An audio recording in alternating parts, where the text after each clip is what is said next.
নমস্কার। বাংলা সাহিত্য চর্চার আজকের আলোচনায় সকলকে স্বাগত জানাচ্ছি। আজকে আমরা কথা বলবো একটা নতুন বিষয় নিয়ে, খুব ইন্টারেস্টিং বিষয়। আমরা তো নাটক পড়ি, আবার নাটক মঞ্চে গিয়ে দেখি। নাটক যিনি লেখেন তাকে বলি নাট্যকার। আমরা অবশ্য আজকাল নাট্যকার শব্দটাকে দীর্ঘদিন ব্যবহার করে এসেছি। আজকে কিন্তু অনেকেই নাট্যকার আর বলেন না, নাটককার বলেন। তো একজন নাটক লেখেন, আর একজন তাকে মঞ্চে উপস্থাপন করেন, তিনি হচ্ছেন নির্দেশক। তিনি এক অর্থে নাট্যকার। অর্থাৎ মঞ্চে যখন নাটকটি উপস্থাপিত হয় তাকে নাট্য বলা হয়, নাটক থেকে সেটা নাট্যে রূপান্তরিত হয়। তো একটি নাটক পাঠ্য থেকে মঞ্চে উপস্থাপিত হয়ে তাকে নাট্যে রূপান্তর করার যে প্রক্রিয়াটা, সেখানে একজন নির্দেশকের স্বাধীনতা কোথায়, এবং একজন নাটককার যেটা নাটক আকারে লেখেন সেটাকে মঞ্চে রূপান্তরিত করবার ক্ষেত্রে কি কি পরিবর্তন তাতে ঘটতে পারে, কতখানি একজন নির্দেশকের স্বাধীনতা থাকে, এই নিয়ে আজকের কিছু কথা। শুনতে থাকুন, বেশ ভালো লাগবে।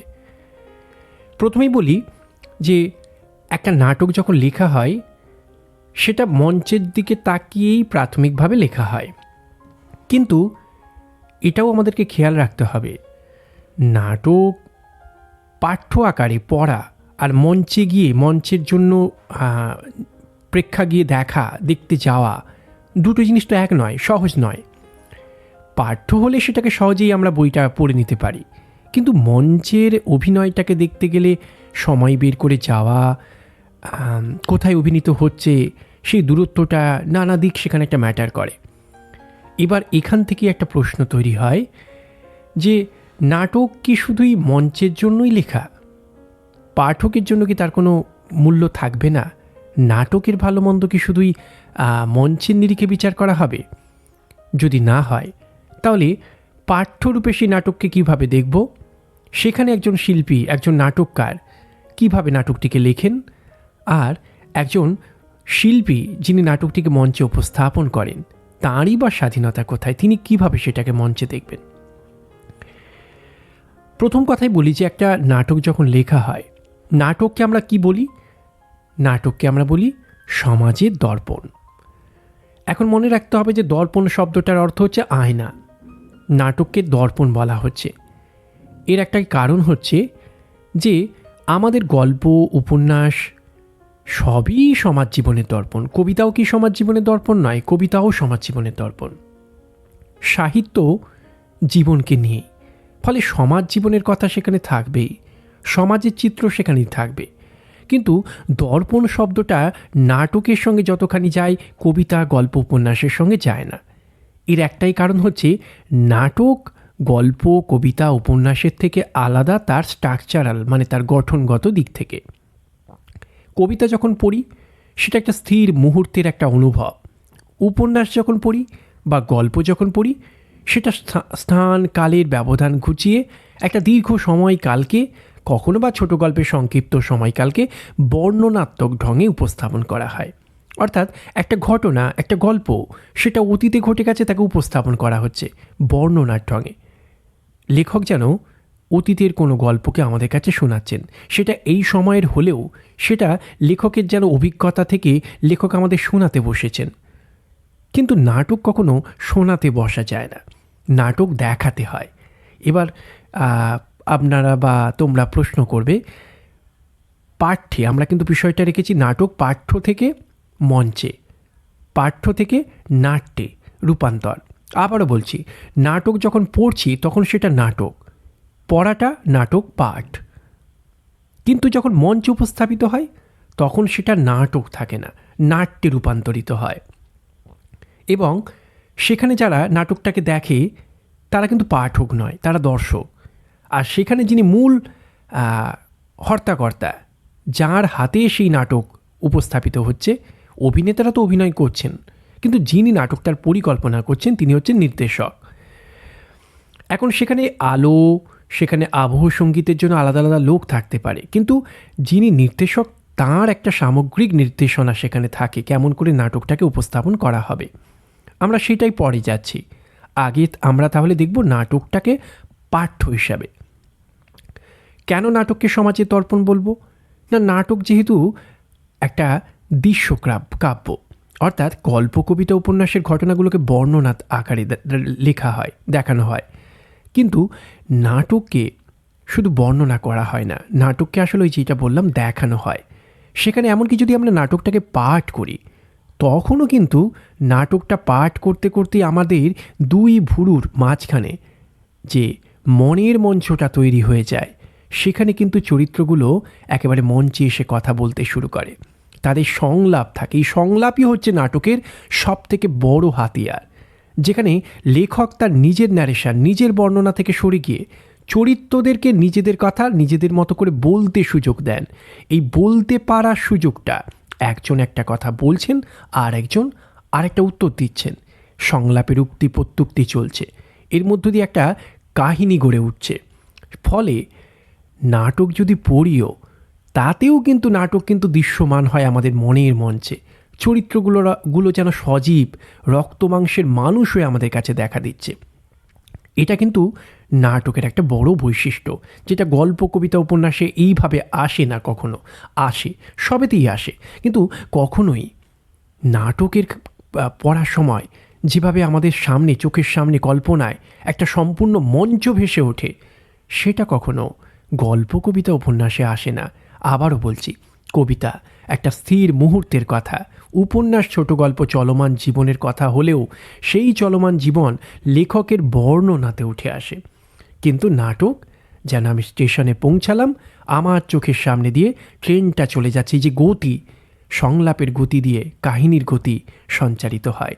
চরিত্ররা কথা বলে, নড়াচড়া করে, অঙ্গভঙ্গি করে, সবটাই লেখক যখন নাটকটা লেখেন, সেখানে বন্ধনীর মধ্যে সেই বর্ণনাত্মক অংশগুলোকে সামনে রেখে চরিত্রদের আবভাব, অঙ্গভঙ্গি সবটাকে দেখান, সংলাপ তাদের জীবন্ত করে।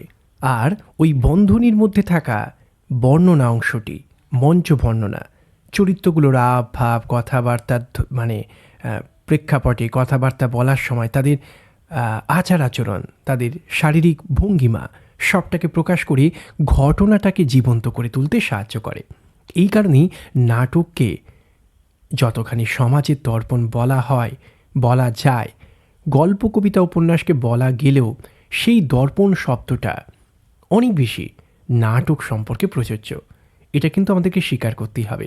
সমাজের দর্পণ সবই হলেও নাটকের মতো সমাজের দর্পণ হওয়ার যোগ্যতা সাহিত্যের অন্যান্য শাখার এই আঙ্গিকগত বা ফর্মের দিক থেকে একটা কোথাও বাধা থাকে। কারণ সমাজের দর্পণ হবার ক্ষেত্রে সমাজকে তুলে ধরলেই হয় না, তাকে কিভাবে তুলে ধরছি, তার যে উপস্থাপনার কৌশলটা, সেই কৌশলটা নাটকের ক্ষেত্রে এতখানি বাস্তবের অনুসারী যে সেটাকে, মানে নাটকটাকে তা দর্পণ করে তুলতে অনেক বেশি সাহায্য করে। সেই জন্য দেখবে আমাদের বাংলায় অনেক নাটকের নামই লেখা হয় দর্পণ শব্দটাকে দিয়ে, যার সূচনা করেছিলেন আমাদের দীনবন্ধু মিত্র, নীল দর্পণ নাটক।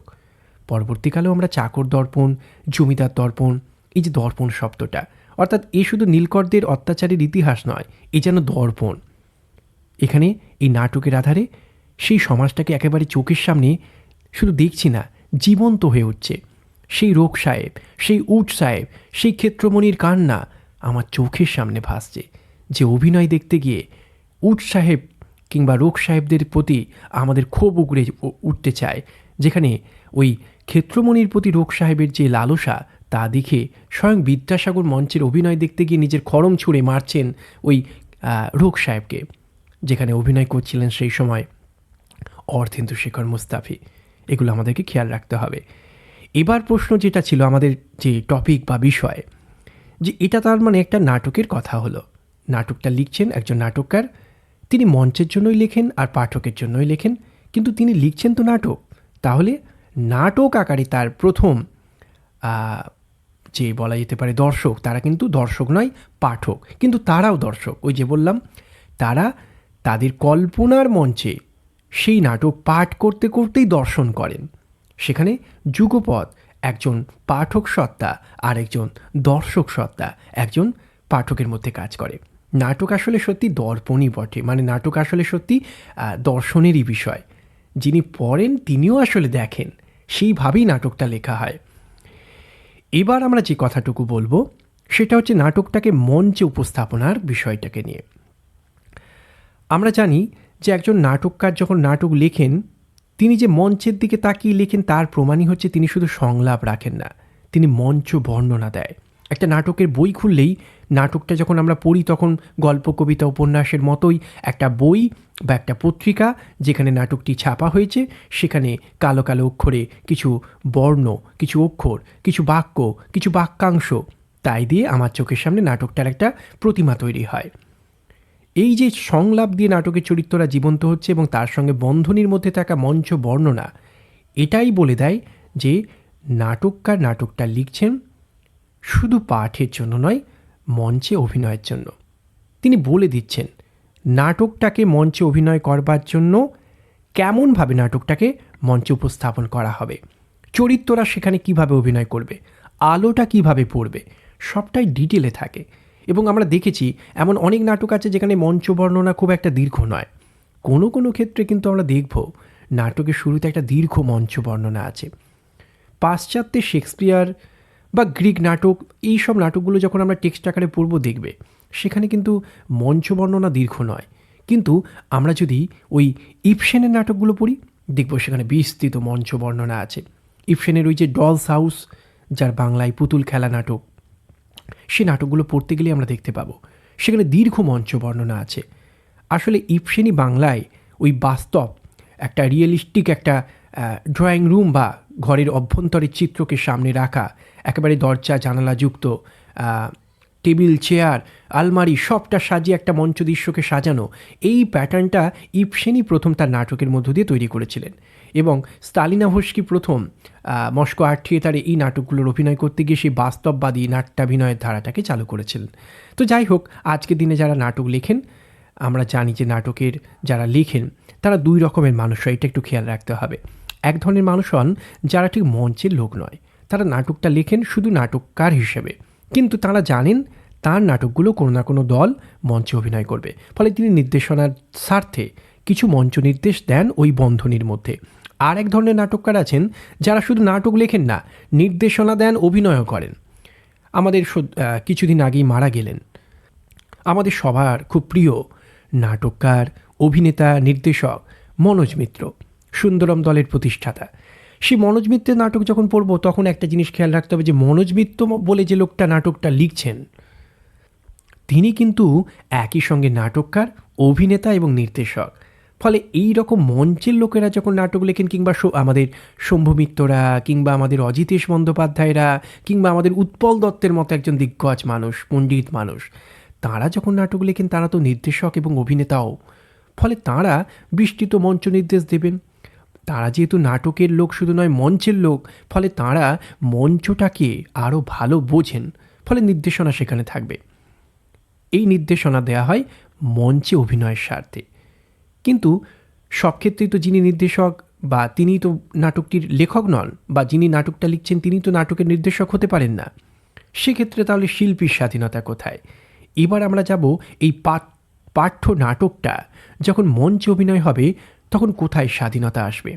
আমরা আগেই বললাম মঞ্চ নির্দেশনা রূপে যে বন্ধনীর মধ্যে যে অংশটা থাকে সেখানে কি কি থাকতে পারে, কোনো আবহ সঙ্গীত আছে কিনা সেটা থাকতে পারে, চরিত্ররা কোন অবস্থায় দাঁড়িয়ে আছে সেটা থাকতে পারে, মঞ্চ বর্ণনাটা কীরকম সেটা থাকতে পারে, আলো আছে কিনা সেটা থাকতে পারে, সবটাই তিনি বলেন। এই যে বলেন, এটাই একজন পাঠক পড়তে পড়তে তার কল্পনায় সেগুলোকে দেখতে পান, দর্শক হয়ে যান। কিন্তু সত্যিকারের যখন টিকিট বিক্রি করে মঞ্চে অভিনয় করতে হবে তখন এগুলোকে বাস্তবে আনতে হবে। তখন আবহ সঙ্গীত দিতে হবে, আলো দিতে হবে, মঞ্চে নির্দিষ্ট ব্যাকগ্রাউন্ড ফুটিয়ে তোলবার জন্য বিভিন্ন আসবাবপত্র থেকে শুরু করে দৃশ্যপট সেখানে সামনে রাখতে হবে। এর জন্য আলাদা আলাদা লোক থাকে, মঞ্চ ডিজাইন করা থেকে শুরু করে আলো দেওয়া, আবহ সঙ্গীত দেওয়া। কিন্তু সবার উপরে যিনি থাকেন তিনি হচ্ছেন নির্দেশক। তার অনুমতি ছাড়া কোনো কাজটাই কারো পক্ষে আলাদা করে সম্ভব নয়। তার একটা ছাড়পত্র অবশ্যই থাকবে। অবশ্যই আমাদেরকে মনে রাখতে হবে যে বাংলা থিয়েটারের ইতিহাস পড়তে গিয়ে আমরা দেখব সেখানে এমন বহু দিগ্গজ মানুষের নাম পাবো যারা ঠিক অভিনেতাও নন, নির্দেশকও নন, কিন্তু তারা কেউ হয়তো আলোর লোক, কেউ হয়তো আবহ সঙ্গীতের লোক। সেই মানুষগুলোর নাম, সতু সেনের নামের কথা আমাদের এই প্রসঙ্গে মনে পড়বে। তো যাই হোক, তো এই যে সতু সেনের নাম আমরা করলাম, বিংশ শতাব্দীর বাংলা রঙ্গমঞ্চের ইতিহাসে তার নাম উজ্জ্বল অক্ষরে লেখা আছে কিসের জন্য? মঞ্চ সাজানো থেকে শুরু করে বিশেষভাবে আলোকে ব্যবহার করা। পাশ্চাত্যে গিয়ে পড়াশোনা করে আলোক ব্যবহারের উপর পড়াশোনা রীতিমতো করে তিনি বাংলা থিয়েটারে একটা বিপ্লব এনেছিলেন। তো এই রকম মানুষজনদেরকে যখন মঞ্চে আনা হয়, মানে তাদের নির্দেশনা দেওয়া হয় আলোর ব্যবহারের ক্ষেত্রে, তাদের উপর তো আর কথা চলে না, তাদের উপর তো আর একজন নির্দেশক কিছু চাপিয়ে দিতে পারে না। নির্দেশকের পূর্ণ ভরসা আছে যে তিনি মঞ্চকে ঠিকমতোই ব্যবহার করতে পারবেন আলো দিয়ে। কিন্তু তারপরেও তিনিও তার কাজটা করবার সময় নির্দেশকের কথা তো মানবেনই, নির্দেশককে একবার তো দেখিয়ে নেবেনই। যাই হোক, তো এই যে বাংলায় অনেক উপযুক্ত নির্দেশক হিসেবে আমরা অনেকের নামই জানি। অজিতেশ বন্দ্যোপাধ্যায়, উৎপল দত্ত, শম্ভু মিত্র। তো এই যে নির্দেশকদের কথা বলবো, এনারা নাটকও লিখেছেন, কিন্তু আমরা এবার নাটক থেকে যখন নাট্যে যাচ্ছি তখন নির্দেশক রূপেই এই মানুষগুলোর নাম যেহেতু সবথেকে গুরুত্বপূর্ণ, অবশ্যই উৎপল দত্তের কথা আমরা বলবো। তিনি তো নাটককার হিসেবে তাঁর আলাদা একটা ভূমিকা আছেই, কিন্তু শম্ভু মিত্র, অজিতেশ বন্দ্যোপাধ্যায় যতখানি নাটককার তার থেকে বেশি নাট্যকার, নির্দেশক, অভিনেতা। তো তাঁরা যখন একটি নাটককে মঞ্চে অভিনয় করবেন তখন কি করবেন সেখানে আমাদেরকে মনে রাখতে হবে, তাঁরা যখন নাটকটিকে মঞ্চে অভিনয়ের জন্য নিয়ে যাবেন তখন সেখানে বেশ কিছু জিনিস অ্যাড হবে, যেটা পাঠ্যনাটকেই ছিল। সেই আলো, আবহ সঙ্গীত, মঞ্চসজ্জা, দৃশ্যপট, এইগুলো সবটা নিয়ে একটা চরিত্রগুলোকে উপযুক্ত অভিনেতা দিয়ে অভিনয় করিয়ে, পোশাক আশাক দিয়ে ব্যবহার করিয়ে একটা যে দৃশ্যকার্য রূপটা কল্পনায় ছিল তাকে এবার বাস্তবে রূপ দেওয়া। অর্থাৎ নাটক পাঠ্য থেকে মঞ্চে উপস্থাপনার মূল মাধ্যমটা হচ্ছে পাঠ্য আকারে যে নাটকটাকে আমি মনের মঞ্চে দেখেছিলাম, কল্পনায় দেখেছিলাম, তাকে বাস্তবে রূপ দেওয়াটাই হচ্ছে মঞ্চে নাটক অভিনয়। সেটাকেই নাট্য বলে। অর্থাৎ একটা নাটক মঞ্চে অভিনয়ের জন্য নির্বাচিত হয়, সেই নাটকটা সে মঞ্চে যখন অভিনীত হয় সে নাটকই থাকে, কিন্তু যখন সে অভিনীত হচ্ছে আলো, দৃশ্যসজ্জা, আবহ সঙ্গীত এবং মঞ্চে অভিনেতারা উপযুক্ত চরিত্র অভিনয় করছেন, যখন সবটাকে সিলেকশন করে সে কিন্তু আর শুধু নাটক হয়ে থাকছে না, এই সমস্ত কিছু সহযোগে সে কিন্তু কল্পনার অভিনয় থেকে সরে গিয়ে বাস্তবের অভিনয়ে পৌঁছে যায়। তখনই সেটাই সব কিছুর যোগে নাট্যে রূপান্তরিত হয়। এবার যেটা বলবো সেটা হচ্ছে যে একজন নাটককার তো নাটক লেখেন, সেই নাটকটা কতদিন অভিনীত হবে? আজকে যে নাটকটা লেখা হলো সেই নাটক আজ থেকে 100 বছর পরে কি অভিনীত হবে? একজন নির্দেশক কোথায় স্বাধীনতাটা নেবেন? মনে রাখতে হবে, যিনি অভিনেতা তিনি কিন্তু নির্দেশক হতে পারেন, কিন্তু নির্দেশক হিসেবে তার ভূমিকাকে আমরা আলাদা করে দেখব। শম্ভু মিত্র নির্দেশকও অভিনেতাও, উৎপল দত্ত নির্দেশকও অভিনেতাও, অজিতেশ বন্দ্যোপাধ্যায় নির্দেশকও এবং অভিনেতাও। তো আমরা এখানে অভিনেতা বা অন্যান্য সত্তা বাদ দিয়ে শুধু নির্দেশক হিসাবে একজন ব্যক্তির ভূমিকাটাকে আমরা এখানে বলবার চেষ্টা করব। আর এখানেই যে কথাটুকু আমাদেরকে মনে রাখতে হবে যে একটি নাটক যখন সেই সময় লেখা হচ্ছে, অর্থাৎ একটা নাটক সবসময় তার সমকালকে নিয়ে লেখা হয়। সমকাল শব্দটার অর্থ কি? সমকাল নিয়ে আমাদের খুব গুলিয়ে যায়। সমকাল মানে হচ্ছে যে কালে নাটকটা লেখা হচ্ছে সেই কাল। অর্থাৎ নীলদর্পণ যখন লেখা হচ্ছে তখন নীলদর্পণ, নীলকর অত্যাচারের ইতিহাসকে নিয়ে সমকালে দীনবন্ধু মিত্র লিখছেন নীলদর্পণ নাটক, যেটা সমকালীন একটা ঘটনাকে নিয়ে। কিন্তু আজকে দাঁড়িয়ে একটা মানুষের কাছে সমকাল কিন্তু নীলদর্পণের কাল নয়। আমার কাছে আমার সমকাল মানে আমার এই সময়ের যে চারপাশের পরিবেশ। এবার এখানেই সমস্যাটা তৈরি হয়। নাটক যেহেতু দর্পণ, নাটক যেহেতু সমাজের দর্পণ, তাই গল্প, কবিতা বা উপন্যাসের থেকে নাটকের একটা সমস্যার জায়গা হয়। নাটককাররা বেশিরভাগ ক্ষেত্রেই তার সমকালের জ্বলন্ত সমস্যাগুলোকে নাটকের মধ্যে রূপ দেন। কিন্তু এখানেই একটা সমস্যা তৈরি হয় যে একটা সমকালের সমস্যা পরবর্তী সময়ে তো থাকে না অনেক সময়, কিন্তু সেই সময় সেই নাটকটাকে মঞ্চে কিভাবে অভিনয় করা যায়? দর্শক তো অভিনয় দেখতে যাবে এমন নাটকে যার মধ্যে একটা আবেদন থাকবে। সমকালের সঙ্গে একজন পাঠক বা একজন দর্শক তার নাটকটাকে দেখতে গিয়ে একটা যোগাযোগ বা যোগসূত্রকে খুঁজে পাবে। এইখানেই কিন্তু দেখতে হবে, যে ভাবতে হবে আমাদেরকে যে এমন অনেক নাটক আছে যে নাটকগুলো একটা সময় খুব সাফল্যের সঙ্গে অভিনীত হয়েছে, সেই নাটক কিন্তু আজকে আর অভিনীত হচ্ছে না। অর্থাৎ নাটক পাঠ্য থেকে নাট্যে রূপান্তরের যে প্রক্রিয়া, সেই প্রক্রিয়ার কথা বলতে গিয়ে আমাদের একটা জিনিস মনে রাখতে হবে যে পাঠ্য থেকে নাট্যে রূপান্তরিত হতে গেলে নাটকের বিষয়বস্তুর একটা বড় গুরুত্ব থাকে।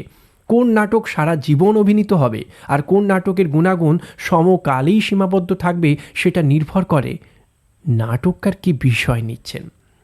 নীলদর্পণ নাটক একসময় 1872 সালে ওই যখন সাধারণ রঙ্গালয় ন্যাশনাল থিয়েটার তৈরি হচ্ছে, তখন কিন্তু সাফল্যের সঙ্গে 1872 সালের ডিসেম্বর মাসে সেই নাটকের অভিনয় দিয়েই বাংলা রঙ্গমঞ্চ জাতীয় রঙ্গমঞ্চের মর্যাদা পাচ্ছে।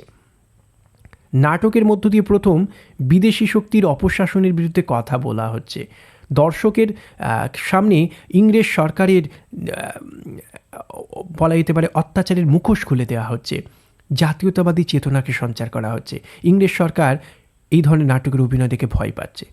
কিন্তু প্রশ্ন হচ্ছে, সেই নাটক আজও আমরা পড়ি, সেই নাটককে নাটক হিসেবে পড়ি, সেই নাটক বিশ্ববিদ্যালয় স্তরে পাঠ্য হিসেবেও থাকতে পারে, কিন্তু মঞ্চে সেই নাটকের গুরুত্ব কিন্তু কমে গেছে। কেন কমে যাবে না, নীলদর্পণ যে নাটকটা যে বিষয়টা নিয়ে লেখা, সেই বিষয়টা কিন্তু আজকে আর জনপ্রিয় নয়। আজকে আর নীলকর অত্যাচারের কথা নিয়ে আমাদের মাতামাতি করতে হয় না। ফলে এই ঘটনাটা নাটক হিসাবে আজকেও সাড়া দিতে পারে, কিন্তু নাট্য হিসাবে মঞ্চের খাতিরে তার কিন্তু গুরুত্ব কমে গেছে। এবার তাহলে কি করা যায়? দ্বিতীয় আরেকটা প্রস্তাবে আসা যায় যে কোন ধরনের নাটক তাহলে সারা জীবন অভিনীত হবে? এমন নাটক, যে নাটক সমকালকে নিয়ে লেখা কিন্তু সমকালে আটকে নেই সে। তাহলে কিসে আটকে আছে না, সেই নাটক, এমন অনেক নাটককার আছেন যারা সমকালকে নিয়ে নাটক লিখলেও নাটকটাকে এমন একটা মনসিয়ানায় উপস্থাপন করেন যে তার বিষয়বস্তু সমকালকে ছুঁয়েও যেন চিরকালের হয়ে গেছে। সমকাল তার মধ্যে আছে কিন্তু নির্যাস রূপে আছে, একেবারে প্রখর বাস্তব রূপে নেই। একটা রূপকথার আবেদন, একটা রূপকের আবেদনে আছে। ফলে এমনভাবেই আছে সে সমকালকে ছুঁয়ে আছে, কিন্তু অতটা তীব্র রূপে ছুঁয়ে নেই যে তার আবেদন শুধু সমকালেই শেষ হয়ে যায়। সে সমকালকে আশ্রয় করে চিরকালের কথা বলে, চিরকালীন মানব জীবন সত্যকে কথা বলে, আত্ম উপলব্ধির কথা বলে, নিজেকে সন্ধানের কথা বলে। কারণ মানুষ যতদিন থাকবে সমাজ ভাঙবে গড়বে, কিন্তু মানুষের নিজেকে সন্ধান করবার প্রয়োজনীয়তা কোনো কালেই ফুরিয়ে যাবে না। একটা চারিদিকের ঘোরটোপ সমাজ, শৃঙ্খল, যুগের শৃঙ্খলতা সমস্ত কিছুকে ছাপিয়ে বারবার মানুষকে কিন্তু যেটাকে সন্ধান করতে হবে সেটা হলো তার মনুষ্যত্বের সন্ধান, আত্ম উপলব্ধির সন্ধান, আত্ম আবিষ্কারের সন্ধান। সেই সত্য যাতে থাকে, সেই নাটককে শুধুমাত্র সমকালে সে আটকে থাকে না, চিরকাল সেই নাটক মঞ্চে অভিনীত হয়। রবীন্দ্রনাথের নাটক সেই নাটক, মুক্তধারা সেই নাটক, রক্তকরবী সেই নাটক। এই নাটক সমকালকে ছুঁয়ে আছে। পাশ্চাত্য সভ্যতার উগ্র সাম্রাজ্যবাদী আগ্রাসনী মানসিকতা, ধনতন্ত্রের উগ্র আস্ফালন যে যুগে ঘটছে, শুরু হয়েছে, সেই সময়ে রবীন্দ্রনাথ লিখেও এমন তার মধ্যে রেশ দিয়ে দিয়েছেন, সে কাল সেই সময় আজও সত্য হয়ে আছে, আজও প্রখর হয়ে আছে, আজও বেশি করে বাস্তব। কারণ তার মধ্যে শুধুমাত্র যুগের সংকট নেই, আছে ব্যক্তির আত্ম উপলব্ধির সন্ধান, চেষ্টা। ফলে এই ধরনের নাটক কিন্তু সারা জীবন অভিনীত হবে। কিন্তু এই ধরনের নাটকের একটা সমস্যাও আছে। সমকালকে নিয়ে নাটক লেখা, প্রখর বাস্তবতা, জ্বলন্ত সমস্যাকে নিয়ে নাটক লিখলে সেই নাটক যতখানি রগরগে রূপে আমাদের কাছে ধরা দেয়, এই ধরনের নাটকের মধ্যে একটা রূপকের আবেদন থাকার ফলে, নির্যাস থাকার ফলে এই ধরনের নাটক কিন্তু প্রাথমিকভাবে নির্দেশকরা কিন্তু অভিনয় করতে চান না, কিন্তু একটা সময় তাদের ভুল ভাঙে। রবীন্দ্রনাথের নাটক নিয়ে এত মাতামাতি আমরা করছি। আজকে রবীন্দ্রনাথের নাটক, কোনো সাংস্কৃতিক মঞ্চে অভিনীত হওয়া নাটক মানেই রবীন্দ্রনাথের ডাকঘর, মুক্তধারা, বিশেষত তার রক্তকরবী নাটক। কিন্তু মনে রাখতে হবে, রক্তকরবী নাটক কিন্তু সহজে কেউ অভিনয় করতে চায়নি। এমনকি আমাদের শিশির ভাদুরী অভিনয় করতে চায়নি, যিনি তাকে সাফল্যের দোরগোড়ায় নিয়ে গেছেন।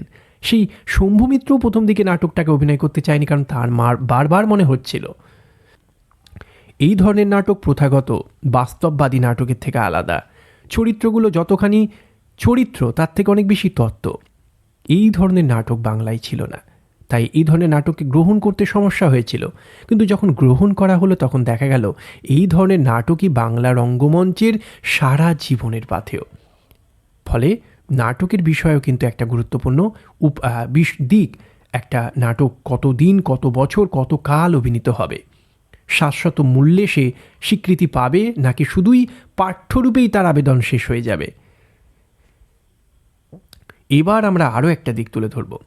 নীলদর্পণের কথা বললাম, কিন্তু মনে রাখতে হবে নীলদর্পণের প্রভাব কি শেষ হয়ে গেছে? না, শাসকের রক্তচক্ষু যতদিন থাকবে একটা নাটক নতুন নতুন আঙ্গিকে, নতুন নতুন মাধ্যমে, নতুন নতুন ভাবে তাকে তুলে ধরা হবে। এখানেই আমরা প্রথম যে টপিকটা নিয়ে কথা বলছিলাম, একজন শিল্পীর স্বাধীনতার প্রশ্ন।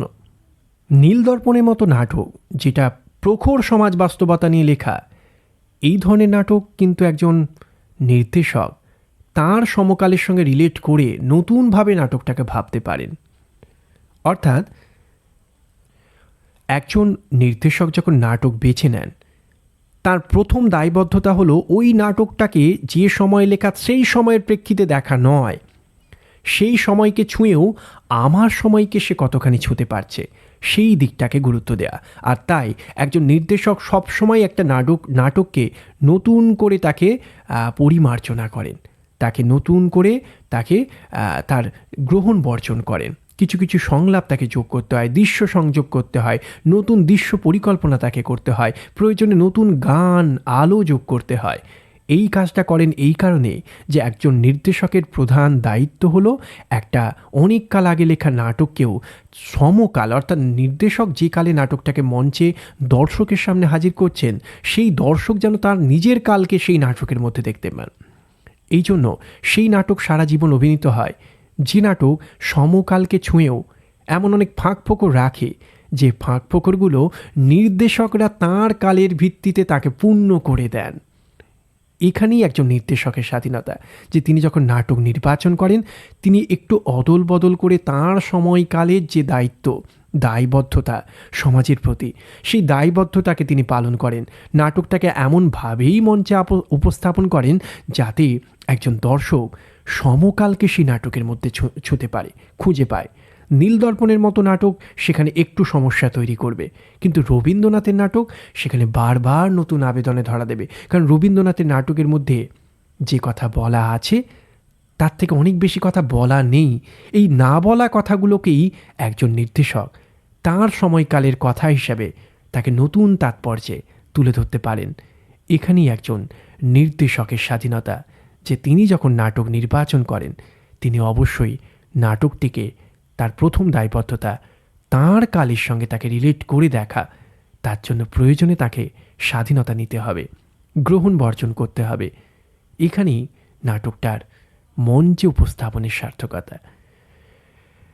পাঠ্য নাটক থেকে মঞ্চের নাট্যে নাটকের যে পরিবর্তন, সেই নিয়ে আজকের আলোচনা আমাদের এখানেই প্রথম পর্বের আলোচনাই ধরলাম, এখানেই সমাপ্ত। ভালো লাগলে অবশ্যই চ্যানেলটির সঙ্গে থাকবেন। সকলকে ধন্যবাদ।